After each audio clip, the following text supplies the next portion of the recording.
Good morning. My name is Jane Reckleholf.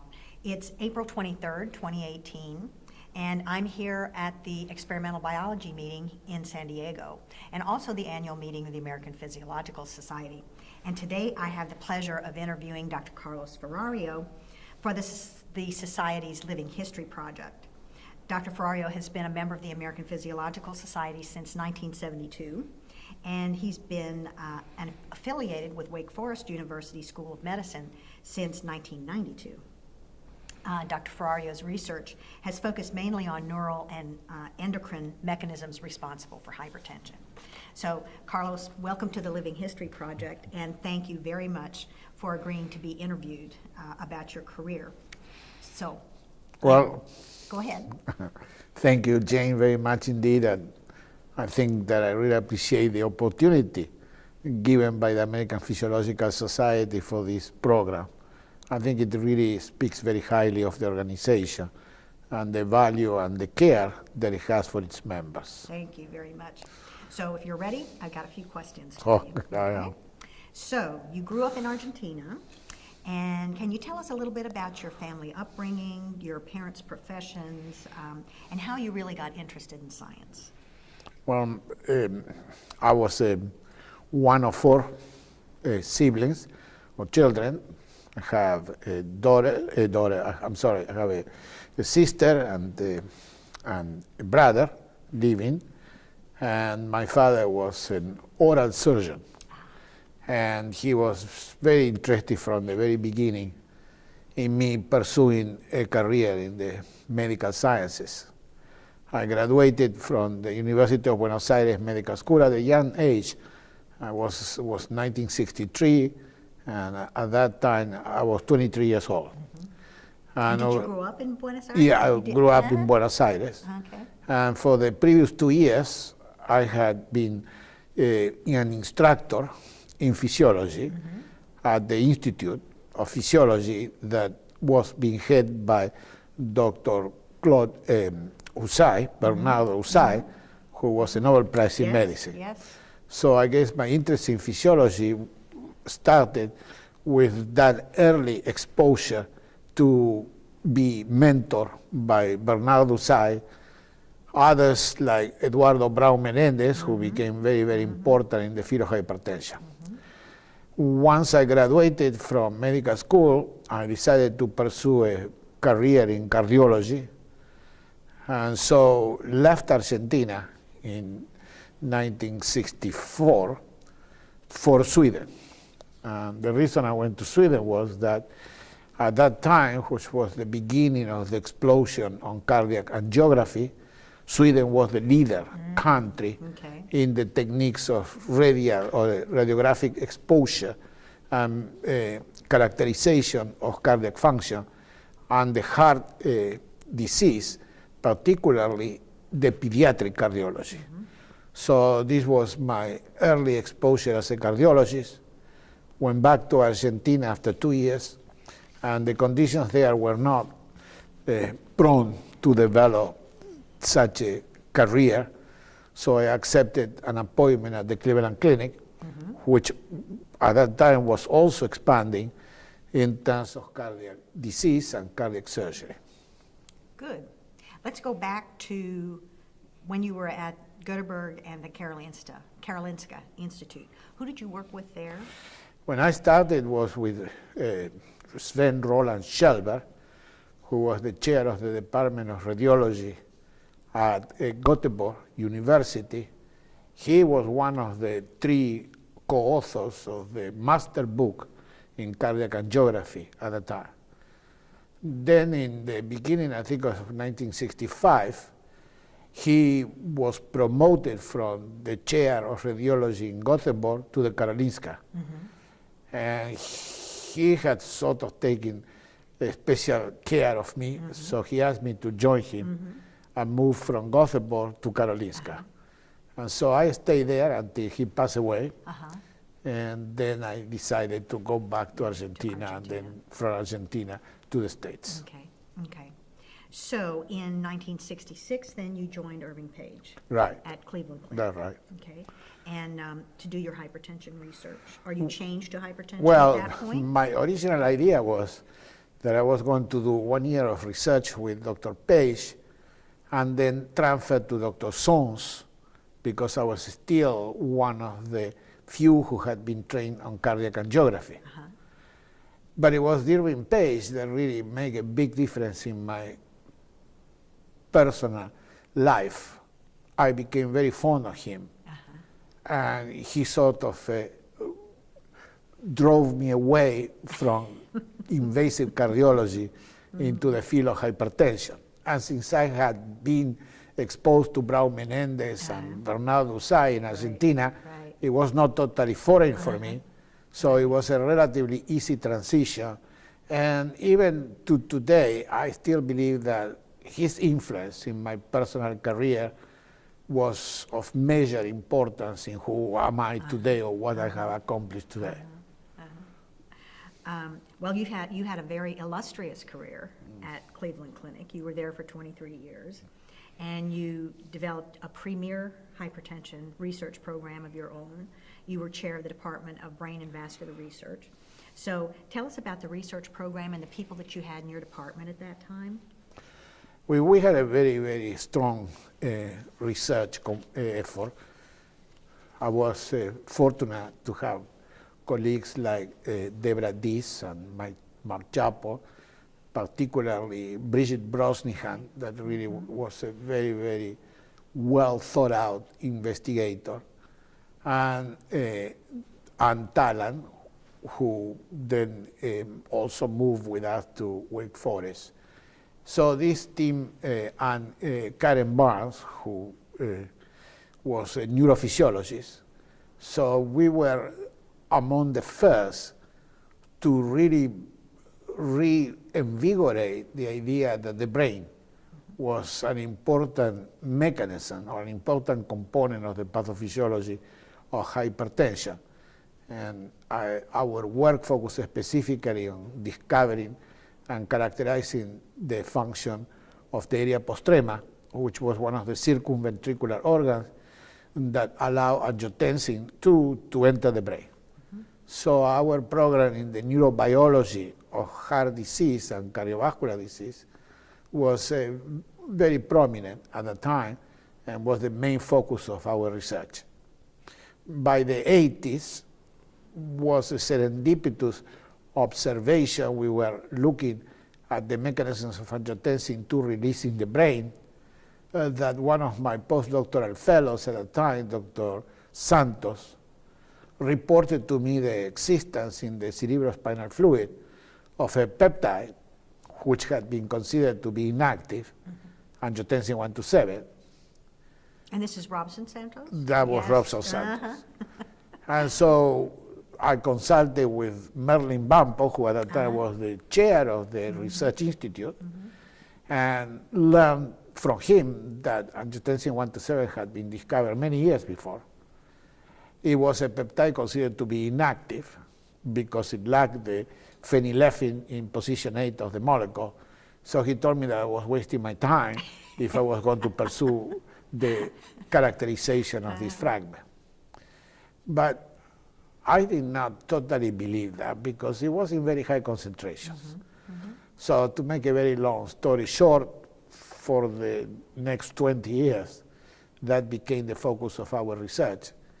And it was obviously until 2000 that our effort was really not recognized. People still consider 127 to be an inactive metabolite, having no role. And the cards turned with the reporting of angiotensin converting enzyme 2 by Donahue and Turner. That made a complete change in the attitude of investigators related to angiotensin 1 to 12 because it was shown that the primary role of this enzyme was to convert angiotensin 2 into angiotensin 1 to 7.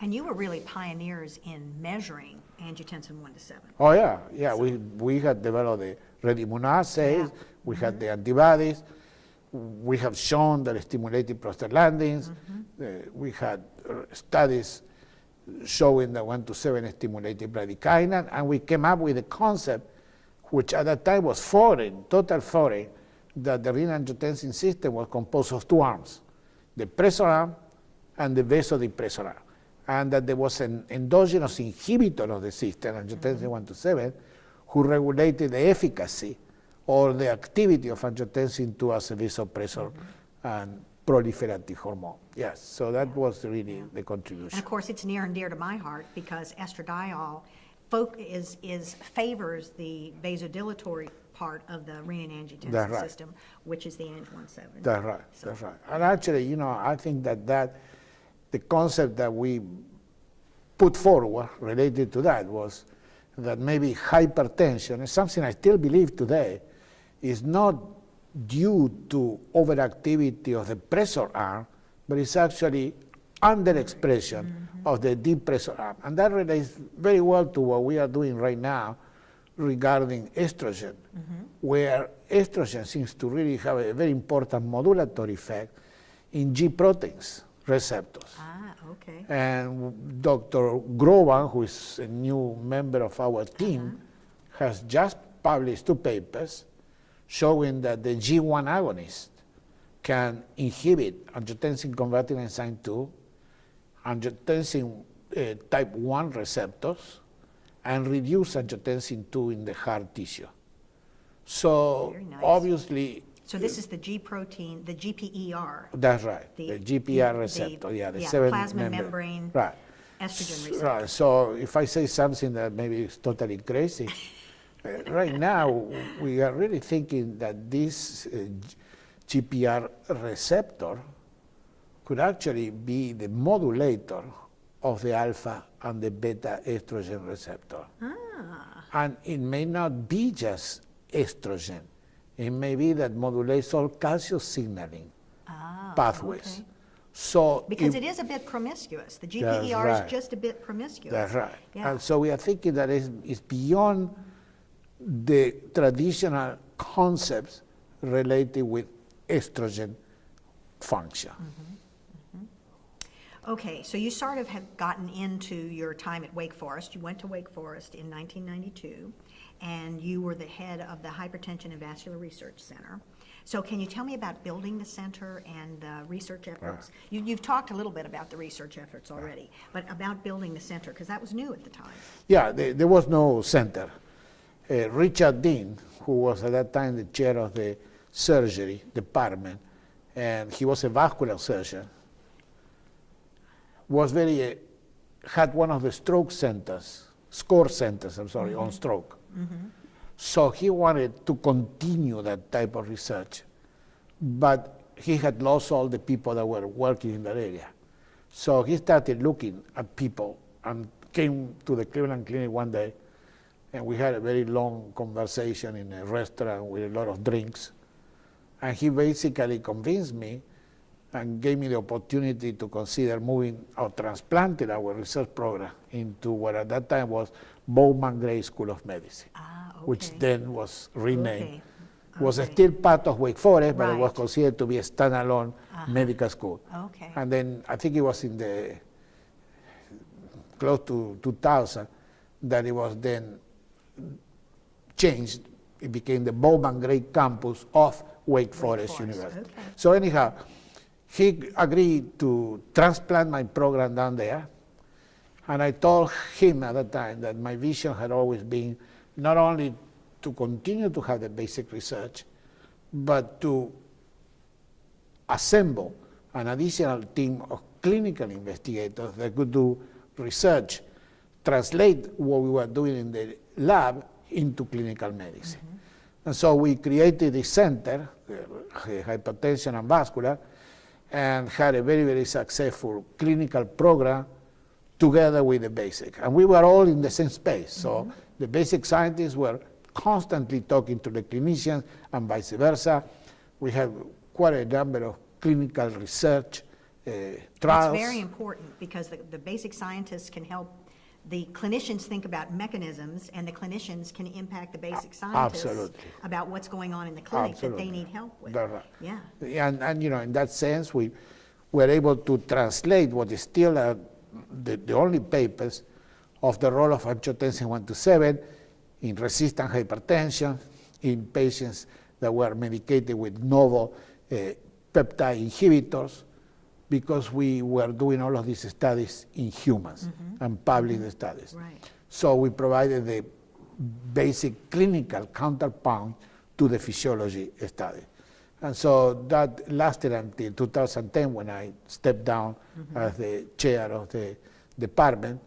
And Okay. So you have more than 500 publications, Yes. and you have mentored more than 60 physicians, postdocs, students, who have really gone on to be leaders in their fields around the world. yeah. So what's your philosophy? Can you share your philosophy with us on research and medical practice and its importance in understanding disease processes? I think my major philosophy was, or my focus on science was to look at mechanisms that others had not really considered. To also following the original PACE idea that all of these systems were interrelated. They did not work in isolation. So that one system had counterparts, like the yin-yang, and that we needed to look at this in a more universal manner rather than the reductionist element. The second thing, which I think it was very important, maybe the reason why we were able to succeed, is that I let the young minds of the postdoctoral fellows to dictate the science. I guided them, but every one of them, even today, when they come to my lab, they have 1 month to come back to me and tell me what they really want to do. And then I will steer them and try to help them with the methodology and the rationale and the potential limitations based on the experience. But I really want them to pursue what they really want to do. That is unique in this day and age of, you know, the PI having to get funding from NIH, and it's the PI's project that has to be done by the postdocs. So that's a unique Yeah, I may get into trouble on that one because I did break the rules quite often. NIH won't see this, it'll be fine. Yeah, So- but I think it was very important. Yeah. I think it's the reason why these people, when they left the lab, they really had the confidence to develop themselves. Yeah, yeah. So you've maintained an active research program, even though you stepped down from your administrative duties. And you've been very successful in getting funding and program projects in these tight times. So any advice on that? Well, I think the number one thing that I would like to leave with the message that program projects are a wonderful mechanism for people to work together. And even though there are institutes who are abandoning this idea, and even though there are many investigators who are critical of the value of program projects, when you really realize the wealth of science that has come up from the interaction of people working together, Absolutely. is a clear demonstration that despite the potential limitations, still program projects represent the best approach to advance science. And, you know, my first role as a PI was, I think it was 1988, and so far I still have a program project. And I don't think I would have achieved what I have achieved without the mechanism, this type of mechanism. Number one. Number two, I am very concerned about what happens today. We have a well-deserved desire to promote postdoctoral fellows, to develop young scientists, but only 20% of these young postdoctoral fellows and young scientists entering physiology are finding a permanent job. Yes. So we are training all of these people to literally bring them to a precipice because they cannot find a job at the end of their career. We need to really consider and think, what are we doing? What we really need to do is create the opportunities for all of these young people to actually be able to succeed in faculty positions or in laboratories, or be able to succeed in their career dreams or aspirations. Right. And the other thing is that we're losing them when they're, they get their first, they get a K-99 or they get their first grant, and then they can't get the second one. Right. So we're losing them between assistant and associate professor. that's right. And so that's very, very challenging for us going forward, because we're not getting any younger, you and No. I. No, in fact, I learned yesterday that even our own organization, the average member is over, I don't know. 56. It's 56 years old, yes. All right. So, this is the problems that we face today in medicine and in physiology in particular. And I think that one of the reasons that this is happening, or the way that we need to correct it, is that we need to let people know that all of the advances that we have today in organ transplantation, in lipid management, in every facet of the In treatment of therapies hypertension. and treatment of hypertension, are based on physiological studies. Right. Physiology is the mother of therapeutics. If you're not a good physiologist, if you don't understand physiology, you cannot treat appropriately a patient. It's true. We are not doing that. We need to really let the people know that all of these discoveries are based in physiology. And this is at the time when, in many universities, physiology departments are being taken over by another group. That's right. And they're not called physiology. That's right, that's right. And I think that I was telling somebody yesterday that, there is this program on National Public Radio that is called Friday, or Science Friday. And it's an excellent program. We need that kind of a program expanded, originating from the APS, to really become a crusader and to really let the people know what we do. When Kennedy decided to send man to the moon, that was not popular in this country. People did not care about going to space. Right. But it was a scientist, Carl Sagan, that through his TV programs literally changed the mind of America and got everybody to buy into NASA Right. and the programs. Yeah. We need a Carl Sagan in physiology, somebody that will sell us. So, in your estimation, what do you think your most significant contributions to physiology and medicine have been over your career? Well, obviously, I think that in the early part of my career, the realization that the brain was an essential contributor to the development of hypertensive disease.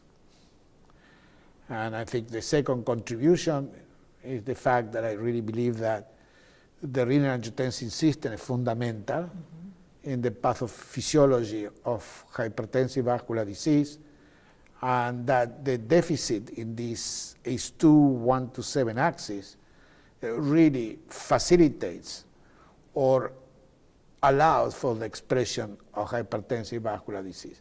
So 1 to 7, in strictly speaking, having originated from our research program, is what I think is my major contribution. Okay. So, tell me about your first scientific meeting that you went to, and how different it is from EB today? Well, I think that it was 1970 or something, just before I became a member, that I attended a No, meeting. your first one. Oh. In Argentina. Oh, my first. Oh, well, my first in Argentina was in Viña del Mar in Chile. Ah. And it was the Latin American Physiological Society meeting. And I had not even graduated yet from medical school. And I did my first presentation. At that time, everything was oral, so it was an oral presentation. And I had a great time. So I presented a study that I had carried out in dilution curves on how to measure cardiac output. So that must have been 62 or 61. So that was my first exposure to physiology at a physiology And then meeting. your first, I guess it was FASIB, the first time that you came Yes. to an experimental biology or an APS meeting. Right. So, And that was much later, no? And I think it was in the East Coast. I was trying to remember the city. I thought it was Buffalo because I remember I drove from Cleveland. So it might have been somewhere there, and it was in the fall. And that, again, I had a couple of posters or presentations, and that was also. We also had a meeting in London jointly with the King's College. Can't remember what year. It must have been in the late 60s. At that time, Arthur Guyton had put together what it was called the Cardiac Output Workshop, and was in association with the World Congress of Cardiology, that he took a group of people to King College, and I presented some of the work that we were doing there, and got to know Sir George Pickering, and many of the people that were at that time the leaders in the field of hypertension. I think these meetings of the American Physiological Society are wonderful, and I'm delighted to see all the young people that we see today. yes, yes, very delighted, very delighted. So you've been active in many scientific societies besides the APS. You've been in leadership roles in a lot of those societies. Why do you think, speaking to young people, why do you think it's important to be engaged in professional organizations? And how does this contribute to your career? How did it contribute to your career? And how would it contribute to a young person's career? We all need to be associated with our peers, and we all need to be able to express our beliefs and be active in protecting those beliefs and those organizations. And we have to speak loudly.